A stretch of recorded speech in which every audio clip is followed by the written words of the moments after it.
Hey, Harvest. Listen, just want to speak to you for just a few minutes about what we're going to do concerning the coronavirus and our worship services. So, first and foremost, as we know that it's been reported that the virus is spreading rapidly in the country or throughout the country, as well as in some of our local communities. So what we want to do is, first and foremost, we do not want to panic. Okay, we cannot panic. That won't be wise for us, because panicking puts us in a negative or a bad position, and we tend to have to reap the consequences that follows bad decisions. And we don't want any one to be suffering when it is needless. So we don't want to do that. And it also puts us in the mode of operating by fear. And we don't want to operate by fear, first and foremost, because we understand that God says in his word that he didn't give us a spirit of fear, but one of power, love, and a sound mind. So we want to operate from that vantage point, from a faith vantage point, and not a feelings vantage point or fear vantage point. Okay, feelings ebb and flow, and so we don't want to operate from our emotions, but we want to operate by faith. Now, we want to use some best case practices. We want to follow the guidelines of the CDC. Just common sense things, like we want to make sure that we're washing our hands, we're using hand sanitizer with at least 60% alcohol content. We want to make sure that if we're sneezing or coughing, that we're doing it on the inside of our elbows, so that we don't put those contaminants out in the air.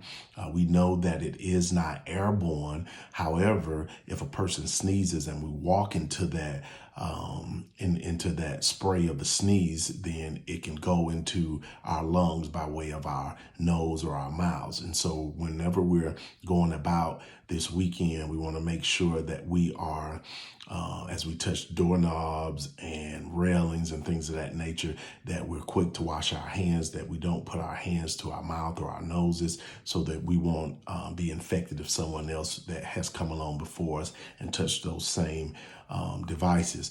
Also, because the CDC has recommended, as well as the state of Georgia, our Governor Kemp, to limit public gatherings to 250.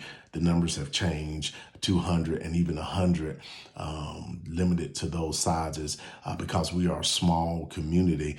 I believe that we are going to fit into those parameters. I prayed about it, and I believe God has given me the green light for us to come in to worship. Now, it would only be a hour and a half worship service, so we will have our normal 10 o'clock service. However, we won't be doing a lot of fellowshipping afterwards like we typically try and promote. We'll only have a little bit of fist bumping, maybe elbow bumping, but that's about it. We will have the preaching, teaching of the word, continuing in the apostles' doctrine. We will pray.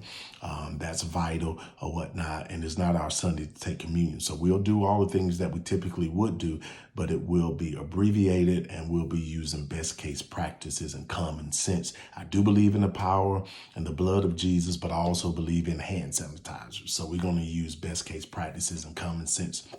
Now, where our Saturday service is concerned, I was notified that it's still going on. So tomorrow, Saturday, 4:00 p.m., we're supposed to be at Pastor Naba's church off of Campbellton Road, preaching and supporting his ministry there.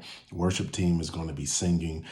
So those of you that want to come out and support, you're being led by God and by your faith to come out and support, please do that.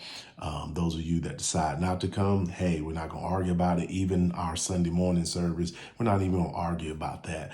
But those of you that want to continue to live your life according to your normal everyday practices, then we want you to do that. We encourage you to do that, but just be safe about it.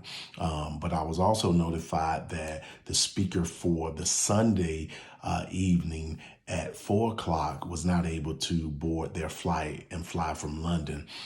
So he's asked that I would take that service as well and do not only Saturday at 6 p.m., but do Sunday at 4 p.m. So we want to make sure that we are preparing for that as well. So those of you that can come out and support us, let's make sure we do that, and supporting them to help them to move forward in what God is destined for them and their particular lives and churches and all those that God would use to touch through them. Now, we want to make sure that we're showing love to our community, to our neighbors. We want to make sure we're praying. We're looking unto God for him to bring a swift end to this virus, that we want it to end and be done and over with. So we're looking unto God for that to take place. However, we are also praying that those who have been affected by the virus, that their bodies will be healed and fully restored, and that they will be able to resume their normal activities without any hindrance. And this is a way that we can show our love for our brothers and sisters, even our neighbors, those who don't know Jesus Christ. This is a tangible way for the church to communicate its love to the world. So we want to make sure we do that. All right. So I think that's all I have. If anything else comes up, we'll make sure we get it out to you. Love you, Harvest. Hope to see you on Saturday, Sunday morning, Sunday evening. So take care of yourselves. Be safe. Love you.